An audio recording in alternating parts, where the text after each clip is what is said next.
Hi friends, welcome to Kavyanayana YouTube channel. ನಾನು ಸುಷ್ಮಾ. ಬನ್ನಿ, ಇವತ್ತು ಕಲ್ಲಂಗಡಿ ಸಿಪ್ಪೆಯನ್ನು ಬೀಸಾಡ್ತೀವಿ ತಿಂದು. ಇವಾಗ ಅದರಲ್ಲಿ ಟ್ರೂಟಿ ಫ್ರೂಟಿನ ಯಾವ ಥರ ಮಾಡೋದು ಬೇಕ್ರಿ ಸ್ಟೈಲಲ್ಲಿ ಅಂತ ನಾನು ಈಸಿಯಾಗಿ ತೋರಿಸ್ಕೊಡ್ತೀನಿ. ನೋಡಿ, ನಾನು ಒಂದು ಕಲ್ಲಂಗಡಿ ಹಣ್ಣನ್ನು ನೋಡಿ ಈ ಥರ ಸಿಪ್ಪೆ ಇರುತ್ತಲ್ಲ, ಇದನ್ನು ಚಾಕುವಿನ ಸಹಾಯದಿಂದ ಮೇಲ್ಗಡೆ ಸಿಪ್ಪೆ ಭಾಗ ಎಲ್ಲ ಈ ಥರ ನೋಡಿ ತೆಗಿತೀನಿ. ನೋಡಿ, ಇದೇ ಥರ ನಾನೆಲ್ಲವನ್ನು ಒಂದು ಫುಲ್ಲು ಕಲ್ಲಂಗಡಿ ಇದೆ ಇದು. ಇದನ್ನು ನಾನು ಈ ಥರ ನೋಡಿ ಸಿಪ್ಪೆ ಎಲ್ಲ ತೆಗೆದು ಒಂದು ತಟ್ಟೆಯಲ್ಲಿ ಇಟ್ಕೊಂಡಿದ್ದೀನಿ.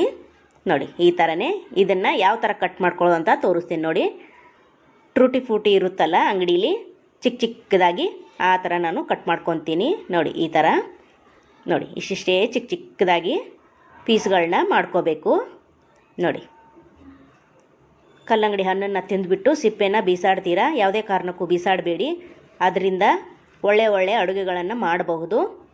ನೋಡಿ, ನಾನು ಹಲ್ವಾ ಕೂಡ ಮಾಡಿದ್ದೀನಿ, ಹಾಗೆ ಟ್ರೂಟಿ ಫ್ರೂಟಿ ಕೂಡ ತೋರಿಸ್ತಾ ಇದ್ದೀನಿ. ಹಾಗೆ ಇನ್ನು ಮುಂದೆ ನಾನು ಪಲ್ಯಗಳನ್ನು ಸಾಂಬಾರು ಅಥವಾ ಮಾಡಿ ತೋರಿಸ್ತಾ ಇರ್ತೀನಿ ನಿಮಗೆ. ಪ್ಲೀಸ್ ನಮ್ಮ ಚಾನಲ್ನ ಇನ್ನೂ ಯಾರು ಸಬ್ಸ್ಕ್ರೈಬ್ ಮಾಡ್ಕೊಂಡಿಲ್ಲ, ಪ್ಲೀಸ್ ಸಬ್ಸ್ಕ್ರೈಬ್ ಮಾಡ್ಕೊಳ್ಳಿ. ಬೆಲ್ ಐಕನ್ನ ಪ್ರೆಸ್ ಮಾಡಿ ಆಲ್ ಅನ್ನೋ ನೋಟಿಫಿಕೇಷನ್ನ ಸೆಲೆಕ್ಟ್ ಮಾಡಿಕೊಂಡ್ರೆ ನಾವು ಹಾಕೋ ವಿಡಿಯೋ ಎಲ್ಲ ಮೊದಲು ನಿಮಗೆ ಬರುತ್ತದೆ ಫ್ರೆಂಡ್ಸ್. ಆವಾಗ ಎಲ್ರಿಗಿಂತ ಮುಂಚೆ ನೀವೇ ನೋಡ್ಬೋದು. ನೋಡಿ, ಬೇಕ್ರಿಯಲ್ಲಿ ಎಷ್ಟು ರೇಟ್ ಇರುತ್ತೆ ಇದು ಟ್ರೂಟಿ ಫ್ರೂಟಿ. ಮನೆಯಲ್ಲೇ ನಾವು ಮಾಡಿಕೊಂಡ್ರೆ ಕೇಕು ನಾವೇನು ಮಾಡ್ತೀವೋ ಎಲ್ಲದಕ್ಕೂ ಸ್ವೀಟ್ಗೆ ಮನೆಯಲ್ಲೇ ಮಾಡ್ಕೋಬೋದು. ತುಂಬ ಈಸಿಯಾಗಿರುತ್ತೆ. ದಿಢೀರಾಗಿ ಬೇರೆ ದುಡ್ಡು ಕೊಟ್ಟು ತರೋ ಅವಶ್ಯಕತೆಯೇ ಇಲ್ಲ. ಕಲ್ಲಂಗಡಿ ಹಣ್ಣನ್ನು ಕೆಂಪು ಭಾಗ ತಿಂದುಬಿಟ್ಟು ಸಿಪ್ಪೆನ ನಾವು ಬೀಸಾಡಕ್ಕೆ ಹೋಗಬೇಡಿ. ಇನ್ನು ಮುಂದೆ ನಾನು ನಿಮಗೆ ಒಂದೊಂದೇ ವೀಡಿಯೋಗಳನ್ನು ಮಾಡಿ ತೋರಿಸ್ತಾ ಹೋಗ್ತೀನಿ. ಫಾಲೋ ಮಾಡಿ ಫ್ರೆಂಡ್ಸ್. ನೋಡಿ, ಈ ಕಪ್ಪಲ್ಲಿ ನಾನು 2.5 ಕಪ್ಪಷ್ಟು ಚಿಕ್ಕದಾಗಿ ಕಟ್ ಮಾಡಿ ಪೀಸ್ಗಳನ್ನ ಮಾಡಿಟ್ಕೊಂಡಿದ್ದೀನಿ. ನೋಡಿ, 2 ಕಪ್ಪಷ್ಟು ಅಳತೆ ಮಾಡಿಕೊಂಡ್ರೆ ನಿಮಗೂ ಈಸಿಯಾಗುತ್ತೆ ಮಾಡೋದಕ್ಕೆ. ನೋಡಿ, ಅರ್ಧ ಕಪ್ಪಷ್ಟು ಅಂದರೆ 2.5 ಟೋಟಲಾಗಿ 2.5 ಕಪ್ಪಷ್ಟು ಆಗಿದೆ. ನೋಡಿ, ಇದು ಅರ್ಧ ಕಪ್ಪು. ಕರೆಕ್ಟ್ ಮೆಜರ್ಮೆಂಟ್ ಮಾಡಿದ್ರೆ ನಿಮಗೂ ಈಸಿಯಾಗಿ ಮಾಡ್ಕೋಬೋದು. ಒಲೆ ಮೇಲೆ 1-2 ಕಪ್ಪಷ್ಟು ನೀರು ಇಟ್ಟಿದ್ದೀನಿ ಕುದಿಯೋಕ್ಕೆ. ನೋಡಿ, ಕುದೀತಾ ಇವಾಗ ಕಟ್ ಮಾಡಿರೋದನ್ನು ಕಲ್ಲಂಗಡಿ ಸಿಪ್ಪೆ ಇದನ್ನು ಕಟ್ ಮಾಡ್ಕೊಂಡಿರೋದನ್ನು ಹಾಕ್ಕೋತಾ ಇದ್ದೀನಿ. ಇದು 2 ನಿಮಿಷ ಕುದಿಯೋ ನೀರಿಗೆ ಹಾಕಿ 2 ನಿಮಿಷ ಕುದಿಸ್ಬೇಕಷ್ಟೇ. ಜಾಸ್ತಿ ಕುದಿಸೋಂಗಿಲ್ಲ, ಜಾಸ್ತಿ ಕುದಿಸಿದ್ರೆ ಮೆತ್ತಗಾಗ್ಬಿಡುತ್ತೆ. ಟೈಮ್ ನೋಡಿಕೊಂಡು ಕರೆಕ್ಟಾಗಿ 2 ನಿಮಿಷ ಬೇಯಿಸ್ಕೊಂಡ್ರೆ ಸಾಕು. ನೋಡಿ, ಇವಾಗ ಕುದೀತಾ ನೋಡಿ 2 ನೋಡಿ ಒಂದು ಸತಿ ಮಿಕ್ಸ್ ಮಾಡ್ಕೊಳ್ಳೋಣ. ಆವಾಗವಾಗ ಮಿಕ್ಸ್ ಮಾಡ್ತಾಯಿರಿ, ಅಂದರೆ ಎಲ್ಲ ಕಡೆ ಎಲ್ಲವೂ ಚೆನ್ನಾಗಿ ನೋಡಿ ಈ ಥರ. ಇವಾಗ ಇದಿಷ್ಟು ಸಾಕು, ಇದನ್ನು ಸೋಸ್ಕೊಳ್ಳೋಣ. ನೋಡಿ, ನಾನು ಇದರಲ್ಲಿ ನೀರು ಸಪ್ರೇಟು ಇದನ್ನು ಸಪ್ರೇಟು ಮಾಡ್ತಾಯಿದ್ದೀನಿ. ಚೆನ್ನಾಗಿ ನೀರೆಲ್ಲ ತೆಗಿಬೇಕು. ನೋಡಿ, 1-2 ನಿಮಿಷ ನೀರು ಬಸಿಲಿ ಇದು. ಅಲ್ಲಿವರೆಗೂ ನಾವು ಪಾಕ ಮಾಡ್ಕೊಳ್ಳೋಣ ಬನ್ನಿ.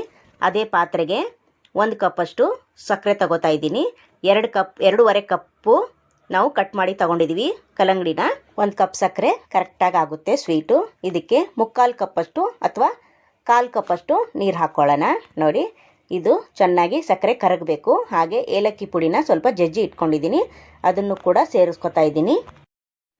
ಒಂದೇಳೆ ಪಾಕ ಬಂದರೆ ಸಾಕು. ನೋಡಿ, ಅಲ್ಲಿವರೆಗೂ ಚೆನ್ನಾಗಿ ಸಕ್ಕರೆನ ಕುದಿಸ್ಕೋಬೇಕು. ನೋಡಿ, ಕುದೀತಾ ಪಾಕನ ಅವಾಗವಾಗ ಚೆಕ್ ಮಾಡ್ತಾ ಇರಿ. ಒಂದೇಳೆ ಪಾಕ ಬಂದರೆ ಸಾಕು, ಗಟ್ಟಿ ಪಾಕ ಏನು ಬೇಕಾಗಲ್ಲ ಇದಕ್ಕೆ. ಸ್ವಲ್ಪ ಅಂಟು ಪಾಕ ಬಂದರೆ ಸಾಕು. ನೋಡಿ, ಇಷ್ಟು ಬಂದಿದೆ. ಇನ್ನೊಂದು ಸ್ವಲ್ಪ ಬರಬೇಕು. ಇನ್ನೊಂದು ಸ್ವಲ್ಪ ಮಿಕ್ಸ್ ಮಾಡ್ಕೊಳ್ಳೋಣ. ಇವಾಗ ಇದನ್ನು ಆಗಿದೆ. ಈಗ ಕಟ್ ಮಾಡಿರೋದನ್ನು ಪೀಸ್ಗಳನ್ನ ಹಾಕ್ಕೊಳ್ಳೋಣ ಬನ್ನಿ. ನೋಡಿ, ಅಂಟು ಪಾಕ ಬಂದರೆ ಸಾಕು. ಇವಾಗ ಎಲ್ಲವನ್ನು ಮತ್ತೆ ಪಾಕಕ್ಕೆ ಹಾಕ್ಕೊಳ್ಳೋಣ. ನೀರಲ್ಲಿ 2 ನಿಮಿಷ ಬೇಯಿಸ್ಕೊಂಡಿದ್ದೀವಿ ಅಷ್ಟೇ. ಇವಾಗ ಪಾಕದಲ್ಲಿ ಒಂದು 10 ನಿಮಿಷ ಬೇಯಿಸ್ಕೋಬೇಕು. ಇದನ್ನು ಪಾಕ ಎಲ್ಲ ಚೆನ್ನಾಗಿ ಹಿಡಿಬೇಕು. ನೋಡಿ, ಈ ಥರ ಪ್ರೆಸ್ ಮಾಡ್ತಾ ಎಲ್ಲ ಒಟ್ಟಾಗಿ ಸೆಂಟ್ರಲ್ಲೇ ಇರೋ ಥರ ನೋಡಿ ಈ ಥರ. ಇವಾಗ ಪಾಕದಲ್ಲೇ ಒಂದು 10 ನಿಮಿಷ ಬೇಯಿಸ್ಕೊಳ್ಳೋಣ. ಇದು ಚೆನ್ನಾಗಿ ಪಾಕದಲ್ಲಿ ಬೆಂದರೆ ಸಕ್ಕರೆ ಪಾಕ ಎಲ್ಲ ನೋಡಿ ಪೀಸ್ಗಳಿಗೆಲ್ಲ ಹತ್ತುತ್ತೆ ಅಂತ. ನೋಡಿ, ಈ ಥರ 1-2 ಸತಿ ಮಿಕ್ಸ್ ಮಾಡ್ಕೋಬೇಕು. ನೋಡಿ, ಇನ್ನೊಂದು 2 ನಿಮಿಷ ಇದು ಸಕ್ಕರೆ ಪಾಕದಲ್ಲಿ ಕುದಿಬೇಕು. ನೋಡಿ, ಈ ಥರ ಚೆನ್ನಾಗಿ ಕುದ್ರೆ ಸ್ವೀಟ್ ಎಲ್ಲ ಕಡೆ ಆಗುತ್ತೆ ಅಂತ. ಇದನ್ನು ಮುಚ್ಚಳ ಮುಚ್ಚಿ ಇನ್ನೊಂದು 2 ನಿಮಿಷ ಕುದಿಸ್ಕೊಳ್ಳೋಣ ಪಾಕದಲ್ಲಿ. ಅಲ್ಲಿವರೆಗೂ ಫುಡ್ ಕಲರ್ ಯಾವುದಿದೆಯೋ ನಮ್ಮ ಹತ್ರ ಅದನ್ನು ಚಿಟಿಕೆ ಫುಡ್ ಕಲರ್ನ ನಾನು ತೊಗೊಂಡಿದ್ದೀನಿ. ನೋಡಿ, ನಾನು ಗ್ರೀನ್ ಕಲರು, ರೆಡ್ ಕಲರು ಹಾಗೆ ಯೆಲ್ಲೋ ಕಲರು ಚಿಟಿಕೆನ ಪೌಡ್ರ್ ತೊಗೊಂಡಿದ್ದೀನಿ ನಾನು. ನಿಮ್ಮ ಹತ್ರ ಯಾವ ಫುಡ್ ಕಲರ್ ಇದೆಯೋ ಅದನ್ನೇ ತಗೊಳ್ಳಿ. ನೋಡಿ, ಇವಾಗ ಬೇಯಿಸ್ಕೊಂಡಾಗಿದೆ. ಅದನ್ನು ಸಕ್ಕರೆ ಪಾಕದಲ್ಲೇ ಬಿಟ್ಟಿದ್ದೆ. ಇವಾಗ ಒಂದೊಂದು ಸ್ಪೂನಷ್ಟು ಎಲ್ಲ ಕಲರ್ಗೂ ಹಾಕ್ಕೋತಾ ಇದ್ದೀನಿ. ನೋಡಿ, ಈ ಥರ ಸಮವಾಗಿ ಎಲ್ಲ ಕಪ್ಪಿಗೂ ನಾನು 1.5 ಸ್ಪೂನಷ್ಟು ಎಲ್ಲದಕ್ಕೂ ಹಾಕ್ಕೋತಾ ಇದ್ದೀನಿ. ನಿಮ್ಮ ಹತ್ರ ಯಾವ ಕಲರ್ ಇದೆಯೋ ಅದನ್ನೇ ಸೇರಿಸ್ಕೋಬೋದು ನೀವು. ಯಾವುದು ಇಲ್ಲ ಅಂದ್ರೂ ಹಾಗೆ ಕೂಡ ಮಾಡ್ಕೋಬೋದು ಒಂದೇ ಕಲರಲ್ಲಿ. ನೋಡಿ, ನಾನು ಯೆಲ್ಲೋ ಕಲರನ್ನ ಮಿಕ್ಸ್ ಮಾಡ್ತಾಯಿದ್ದೀನಿ. ನೋಡಿ, ಕಲರ್ ನೋಡಿ ಎಷ್ಟು ಚೆನ್ನಾಗಿ ಕಾಣಿಸ್ತೈತೆ, ಸೂಪರ್. ಹಾಗೆ ರೆಡ್ ಕಲರ್ನು ಕೂಡ ಅದೇ ಥರ ಮಿಕ್ಸ್ ಮಾಡ್ಕೊತೀನಿ. ನೋಡಿ, ಇವಾಗ ರೆಡ್ ಕಲರ್ನ ಕಲಿಸ್ಕೊತಾ ಇದ್ದೀನಿ.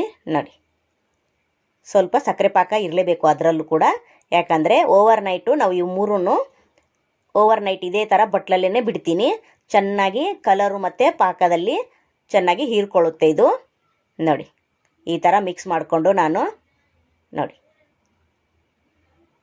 ಸೂಪರ್ ಅಲ್ವಾ. ಇದನ್ನೇ ಅಂಗಡೀಲಿ ತೊಗೊಳಕ್ಕೆ ಹೋದರೆ ಇಷ್ಟಕ್ಕೆ ಎಷ್ಟು ರೇಟ್ ಆಗುತ್ತೆ.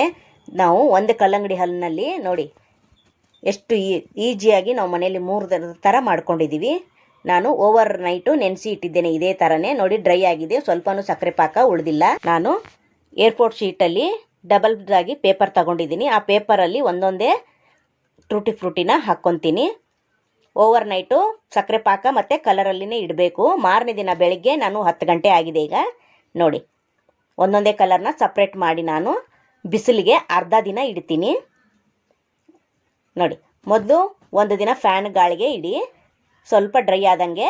ಆಮೇಲೆ ಒಂದು ಅರ್ಧ ದಿನ ಅಷ್ಟೇ ಬಿಸಿಲಿಗಿಟ್ಟು ಸ್ವಲ್ಪ ಡ್ರೈ ಮಾಡ್ಕೊಳ್ಳಿ. ಅರ್ಧ ದಿನ ಬಿಸಿಲಿಗಿಟ್ರೆ ಎಷ್ಟು ದಿನ ಆದರೂ ನಾವು ಸ್ಟೋರ್ ಮಾಡಿ ಇಟ್ಕೋಬೋದು, ಚೆನ್ನಾಗೇ ಇರುತ್ತೆ. ನೋಡಿ, ಇವಾಗ ಯೆಲ್ಲೋ ಕಲರ್ ಕೂಡ ಅದೇ ಥರ ಹಾಕ್ಕೊತೀನಿ. ನಿಮ್ಮ ಹತ್ರ ಟಿಶ್ಯೂ ಪೇಪರ್ ಇದ್ದರೆ ಅದ್ರ ಮೇಲೆ ಕೂಡ ಹಾಕೋಬೋದು. ಟಿಶ್ಯೂ ಪೇಪರು ತುಂಬ ತೆಳುವಾಗಿರುತ್ತೆ. 2 ಟಿಶ್ಯೂ ಪೇಪರ್ನ ಚೇಂಜ್ ಮಾಡಬೇಕಾಗುತ್ತೆ. ನಾನು ಏರ್ಪೋರ್ಟ್ ಶೀಟಲ್ಲಿ ತೊಗೊಂಡಿದ್ದೀನಿ.